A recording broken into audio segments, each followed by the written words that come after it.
வணக்கம். திருவருள் குடும்பம் கந்தர் அலங்காரத்துல வர 5வது பாடல், அதற்கான விளக்கத்தை தான் இந்த வீடியோல பார்க்க போறேன்.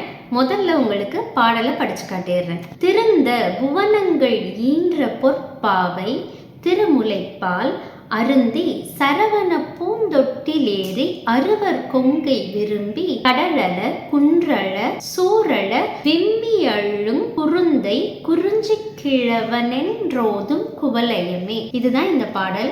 ரொம்ப அழகான ஒரு பாடல். மீனிங் என்னங்கிறத பார்க்கலாம். திருந்த புவனங்கள் என்ற, அதாவது திருந்த புவனம். புவனம் அப்படின்னா என்னன்னா, இது பூமியை மட்டும் குறிக்காது. புவனங்கள் அப்படின்னு ப்ளூரல்ல சொல்லியிருக்காங்க இந்த இடத்துல. அப்படின்னா இந்த உலகத்தில் இருக்கக்கூடிய அத்தனை பிளானட்ஸையுமே திருந்த, அதாவது பர்ஃபெக்ஷனோட எல்லாமே ஒன்றோடு ஒன்று இணைந்து இயைந்து எப்படி ஒர்க் பண்ணணுமோ அதற்கேற்ற மாதிரி பிரசவித்த எல்லாவற்றிற்கும் தாய் யாரு? அந்த பார்வதி தேவி. அவங்க தான் என்ன பண்ணியிருக்காங்கன்னா, இந்த ஒட்டுமொத்த சோலார் சிஸ்டம், இந்த காஸ்மிக், இந்த காஸ்மாஸ், இது ஒட்டு மொத்தத்தையுமே பிரசவித்த தாய் யாரு அப்படின்னு கேட்டா பார்வதி தேவி. அந்த பார்வதி தேவி தான் முருகனுக்கு தாய் இல்லையா? யார சிம்பாலிக்கா சொல்றாங்க அப்படின்னு கேட்டா, புவனங்கள் ஈன்ற பொற்பாவை, அதாவது அவங்க தங்கத்தால் ஆனது போன்ற ஒரு மின்னக்கூடிய மேனியை உடைய. ஏன்னா நமக்கிட்ட இருக்கிறது குறைந்தபட்ச வார்த்தைகள் தான். அதை வைத்து தான் நமக்கு விருப்பமானவர்களை நாம புகழ முடியும் இல்லையா? அம்பாளை பத்தி நாம சொல்லணும், புகழணும் அப்படின்னா அதற்கு வார்த்தைகள் போதாது. இருக்கிற வார்த்தையை வைத்து அருணகிரி புகழ்ந்திருக்கிறாரு. பொற்பாவைன்னு சொல்லியிருக்காரு. தங்க நிற மேனி உடையாள் அப்படின்னு சொல்றாங்க. ஏன் அப்படின்னா அவர்கள் ரொம்ப அழகா இருப்பாங்க. ஏன்னா இயற்கை எவ்வளோ அழகா இருக்கு இல்லையா?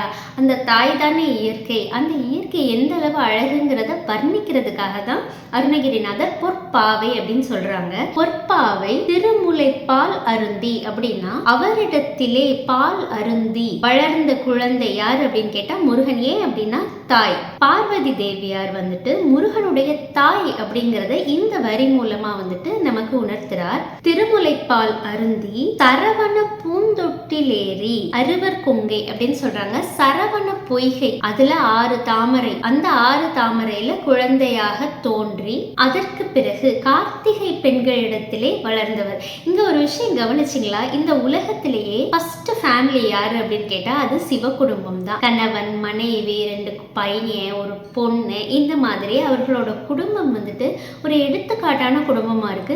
பல விஷயங்களுக்கு சிவ குடும்பம் எடுத்துக்காட்டா இருக்கு. ஒரு உதாரணத்துக்கு பாத்தீங்கன்னா, பெண்ணுக்கு சமமான உரிமை அப்படிங்கறது தன்னில பாதியை தன் மனைவிக்கு கொடுத்து ஆணும் பெண்ணும் பேலன்ஸ்டான ஒரு உறவுல இருந்தா தான் ஒரு குடும்பம் ரன் ஆக முடியுங்கிறதுக்கு ஒரு எடுத்துக்காட்டாக இந்த சிவ குடும்பம் இருக்கு. அதே போல ஒரு விநாயகர் இருக்காரு, முருகன் இருக்காரு, பாலாம்பிகை இருக்காங்க. இப்படி பார்க்கிற பொழுது இது ஒரு ரொம்ப பர்ஃபெக்டான ஒரு குடும்பம் இல்லையா? இந்த குடும்பம் எதை செஞ்சாலும் அது கரெக்டா தான் இருக்கும். இதுல என்ன அப்படின்னா, இங்க 1008 வேலை இருக்கு தாயாருக்கு இல்லையா? அம்பாளுக்கு இந்த உலகத்தை சமாளிக்கக்கூடிய ஏகப்பட்ட கடமைகளும் பொறுப்புகளும் இருக்க நேரத்துல ஒரு குழந்தையை வளர்க்கிறதுனா என்ன ஒரு சாதாரண காரியமா? ஒரு குழந்தையை வளர்ப்பதற்கு ஒரு சமுதாயமே தேவைப்படும் அப்படிங்கிறது எல்லாருக்குமே தெரியும். அப்போ நானி சிஸ்டம் இருந்திருக்கு. என்னன்னா, முருகனை நான் ஒரு விளையாட்டுக்கு தான் சொல்றேன், அப்பவே ஒரு நானிஸ் கையில முருகன் வளர்ந்திருக்கிறாரு. 6 கார்த்திகை நட்சத்திரங்களான கார்த்திகை பெண்கள் முருகனை வளர்த்திருக்காங்க நானிஸா இருந்து. ஏன்னா he is so handful இல்லையா? ரொம்ப சுட்டித்தனமான இறைவன் அவர். இறைவன் அவரை வளர்க்கறதுங்கிறது எளிமையான காரியம் இல்லை. அதுவும் இல்லாம அவர் ஒரு குழந்தை அல்ல 6 குழந்தையா இருக்காரு. இந்த 6 குழந்தைன்னு சமாளிக்கிறதுக்கு 6 கார்த்திகை பெண்கள், அந்த 6 நானிஸ்டையுமே பால் அருந்திய அப்படின்னு சொல்ல வராங்க. அதனாலதான் இங்க சொல்லியிருக்காங்க சரவண பூந்தொட்டிலேறி அறுவர் கொங்கை விரும்பி அப்படின்னா அதுக்கு அதான் அர்த்தம். கொங்கை விரும்பி அப்படின்னு சொல்லும் பொழுது அவர் குழந்தையாக இருந்து கார்த்திகை பெண்களின் மாறிலே பால் அருந்தினார் அப்படிங்கறத இந்த வரி மூலமா சொல்ல வராங்க. இப்படி அவர்களிடத்திலே வளர்ந்த குழந்தை, அதாவது பால் குடிக்கிற குழந்தைன்னு சொல்றாங்க. இந்த இடத்துலதான் ஐரணி ஒரு ட்விஸ்ட் கொடுக்குறாங்க பாருங்க. அருணகிரியை எப்படி சொல்றாருன்னா, முன்னாடி வந்த பாடல்கள் எல்லாத்திலையும் அவரை வெவ்வேறு விதமா வர்ணிக்கிறாரு. ஆனா குறிப்பா இந்த பாட்டுல மட்டும் எப்படி வர்ணிக்கிறாருன்னா, அவரை ஒரு பால் குடிக்கிற குழந்தை, பால் மரவாத குழந்தை அப்படிங்கிற மாதிரி முதல் பாதியில வர்ணிச்சுட்டு இப்படிப்பட்ட முருகனின் பராக்கிரமத்தை சொல்றாரு. அவர் என்ன பண்ணாராம், கடல் அழ, குன்றழ, சூர் அழ அப்படின்னு சொல்றாரு. நல்ல கவனிங்க, இது வந்துட்டு சூரசம்ஹாரத்துல இருக்கக்கூடிய ஒரு இடம். கடல் அழ. கடல் ஏன் அழுதுச்சு அப்படின்னா, சூரசம்ஹார போர் நடக்கும் பொழுது முருகனை வந்துட்டு ஒரு பாலகன், ஒரு குட்டி பாப்பா அப்படின்னு நினைச்சு இந்த சூரபதுமன் கேலி செஞ்சு முருகரை பயமுறுத்தக்கூடிய எண்ணத்துல அவன் என்ன பண்றான்னா, அந்த திருச்செந்தூர் அந்த கடற்பரப்பு, அந்த சூரசம்ஹாரம் நடந்தது இல்லையா, அந்த கடலா மாறி சீர்னானா. அப்ப என்ன பண்ணாராம், முருகன் வந்து ஆயிரக்கணக்கான நெருப்பு அம்புகளை வந்து ரொம்ப பவர்ஃபுல்லான அம்புகளை வந்து தொடுத்து சூரன் வந்து கடலா இருக்கான் இல்லையா, அந்த கடலை கதிகலங்க வச்சு அழ வச்சார் அப்படின்னு சொல்றாங்க. அதுதான் கடல் அழ. குன்று அழ அப்படின்னா என்னன்னா, அங்க சூரபதுமனுடைய அரண்மனைக்கும் அந்த அரண்மனைக்கு வந்துட்டு ஒரு மிகப்பெரிய அரணாக விளங்கியது அப்படின்னு கேட்டா கிரௌஞ்ச மலை அப்படின்னு சொல்றாங்க. இந்த கிரௌஞ்ச மலைக்கு பின்னாடி சூரபதுமனுடைய வாழ்விடம் அமைஞ்சிருந்ததுனால அது வந்துட்டு ரொம்ப பாதுகாப்பான ஒரு இடத்துல அரணோட அமைஞ்சிருக்கு. அப்ப என்ன பண்றாருன்னா, அந்த கிரௌஞ்ச மலையை அவர் தூள் தூள் தூளா வேலாயுதத்தை வச்சு அணுவா பிளந்துடுறாரு. அப்போ அந்த இடத்துல அவருக்கு என்னது, அந்த கிரௌஞ்ச மலை இல்லை, அவருக்கு மலையும் ஒரு மடுதான். அப்படின்னா அந்த குன்று அழ அப்படின்னா அந்த குன்றையும் அழிச்சிட்டாரு. இதெல்லாம் வந்துட்டு அழுதான். அதற்கு பிறகு வரிசையா வராரு சூர் அழ அப்படின்னு சொல்றாங்க. சூர் அழ அப்படின்னா சூரபதுமனும் அழறான். இங்க ஒரு அழகான ஒரு காட்சி வருது. ஒரு கட்டத்துல சூரபதுமன் என்ன நினைக்கிறான் அப்படின்னா, இந்த பையனை நம்ம வந்து கொன்றக்கூடாது, இவன் ஒரு பாலகன், அதனால இவனை போய் கொல்றது வந்து நம்மளோட வீரத்திற்கும் அழகல்ல, இவன் வந்து சின்ன பையன், இவனை கொல்ல வேண்டாம் அப்படின்னு அவர் நினைச்சாராம். அப்ப நினைக்கும் பொழுது இந்த உலகத்தையே ஆட்டி படைத்த சூரபதுமனுக்கு, எல்லோருக்கும் கொடுங்கோலனாக இருந்த சூரபதுமனுக்குள்ள அவருக்குள்ள கூட ஒரு சின்ன ஈரமான ஒரு எண்ணம் இருக்கு அப்படிங்கிறத வந்துட்டு முருகன் பார்த்து இவனுக்கு அருள் செய்து அவனை வந்து ஆட்கொள்ள வேண்டும்னு ஒரு முடிவு செய்கிறாரு. சரிங்களா? அப்படி இருக்கும் பொழுது சூரபதுமனிடத்திலே தன்னுடைய விஸ்வரூபத்தை காட்டி அவருக்கு வந்து தரிசனம் கொடுக்குறாரு.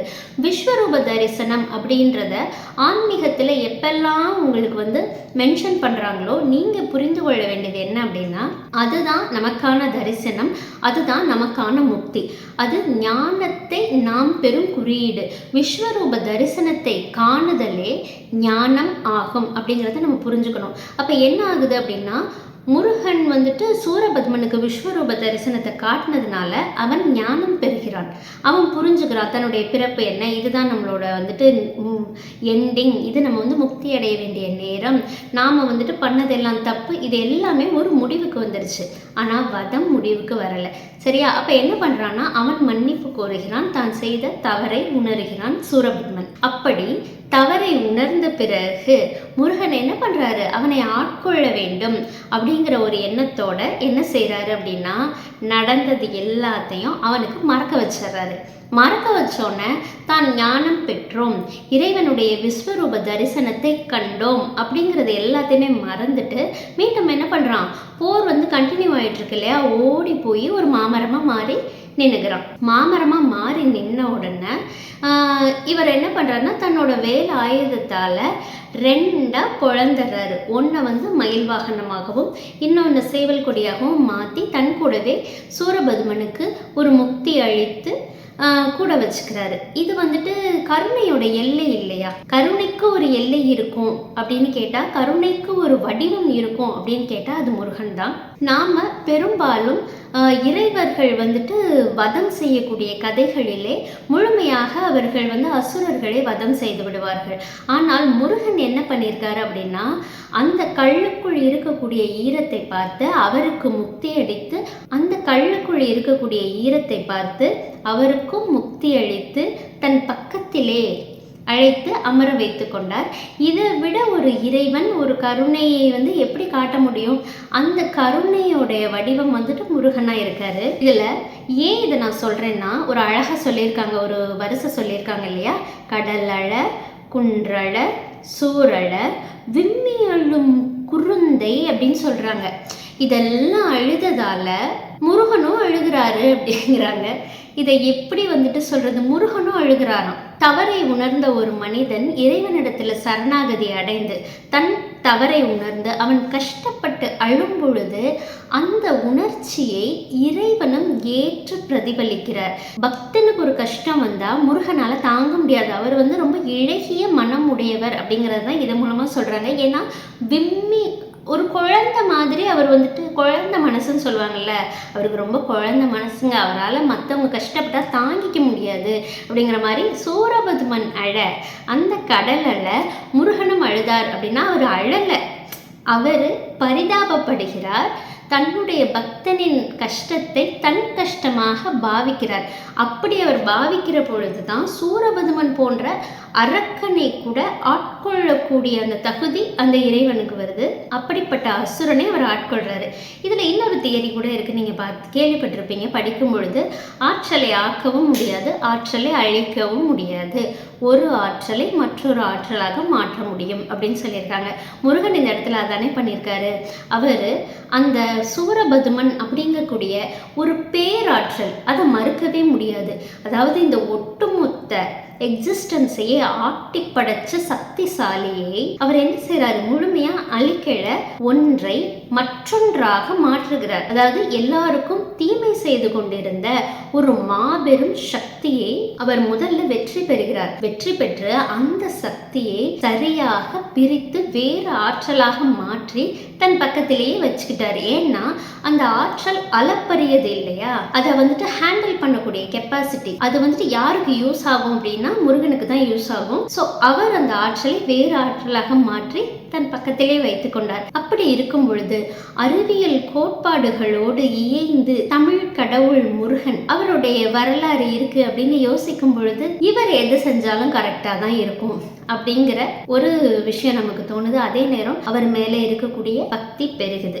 அடுத்தது விம்மி எழும் குருந்தை குறிஞ்சி கிழவன் என்றோதும் குவலயமே அப்படின்னு சொல்றாங்க. அப்படியே கான்ட்ராஸ்டா சொல்றாங்களாம். அவர் என்னன்னு சொல்லுவாங்களாம், குறிஞ்சி கிழவன் அப்படின்னு சொல்லி இந்த உலகமே சொல்லுதான். குவலயம் அப்படின்னா உலகம், குறிஞ்சி கிழவன் அப்படின்னு சொல்றாங்க. ஏன்னா குறிஞ்சி நிலத்திற்கு உரியவன் முருகன், அந்த நிலத்திற்கான கடவுள் அவர் தான். அப்படி இருக்கும் பொழுது கிழவன் அப்படின்னா ரெண்டு அர்த்தம் இருக்கு. ஒன்னு தலைவன், இன்னொன்னு முதிய வயதை தழுவியவன். இங்க என்ன சொல்றாங்கன்னா, எதிரியின் துன்பம், தன் பக்தரின் துன்பத்தை கண்டு விம்மி அழும் குழந்தையை, அதாவது அவனை பார்த்து குழந்தை போல அழக்கூடிய முருகனை கிழவன் என்று சொல்கிறார்கள் அப்படின்னு சொல்லிட்டு அவரை முருகனை டீஸ் பண்ற மாதிரி அருணகிரியார் இங்க சொல்லியிருக்காரு. ஒட்டுமொத்தமா பார்த்தீங்க அப்படின்னா அப்படிப்பட்ட ஒரு தாய், இந்த புவனங்களை ஈன்ற தாயின் முளைப்பாலை குடித்து வளர்ந்த முருகன், அது மட்டுமல்லாமல் கார்த்திகை பெண்களின் முளைப்பாலையும் குடித்து வளர்ந்த முருகன், அப்பேற்பட்ட பராக்கிரமசாலி. அவன் ஒரு பால்மரவாத பச்சிலம் குழந்தை. ஆனால் அவனுடைய பராக்கிரமம் என்னது, எல்லோரையும் நடுநடுங்க கிடுகிடுக்க செய்யக்கூடிய பராக்கிரமம். அவன் கடல் அழ, குன்று அழ, சூர் அழ, அந்த சூர சம்ஹாரத்தை செய்து முடித்த ஜெயந்திநாதன். அந்த முருகன் எப்படிப்பட்ட மனமுடையவன், குழந்தை மனமுடையவன். அவனுடைய பராக்கிரமம் மட்டுமே மிக பெரியது, அவன் மனம் குழந்தை போன்றது. அவன் பக்தர்களின் கஷ்டம் கண்டு குழந்தை போல விம்மி விம்மி விம்மி அழக்கூடிய ஒரு குழந்தையை இந்த உலகம் எப்படி கூறுகிறது என்று கேட்டால் குறிஞ்சி கிழவன் என்று கூறுகிறது. ஒரு குழந்தையை போய் கிழவன் என்று கூறுகிறது. இப்படியாக அருணகிரிநாதர் இந்த பாடலை எழுதியிருக்காரு. அடுத்த பாடல்ல நாம சந்திக்கலாம். திருவருள் நந்தினி இந்த சேனலை சப்ஸ்கிரைப் பண்ணிக்கோங்க. அப்பதான் உங்களுக்கு அடுத்தடுத்த வீடியோக்கள் சேரும். நீங்கள் நான் ரெண்டு பேருமே இறைவனுக்கு பக்கத்திலேயே இருக்கலாம். நன்றி, வணக்கம்.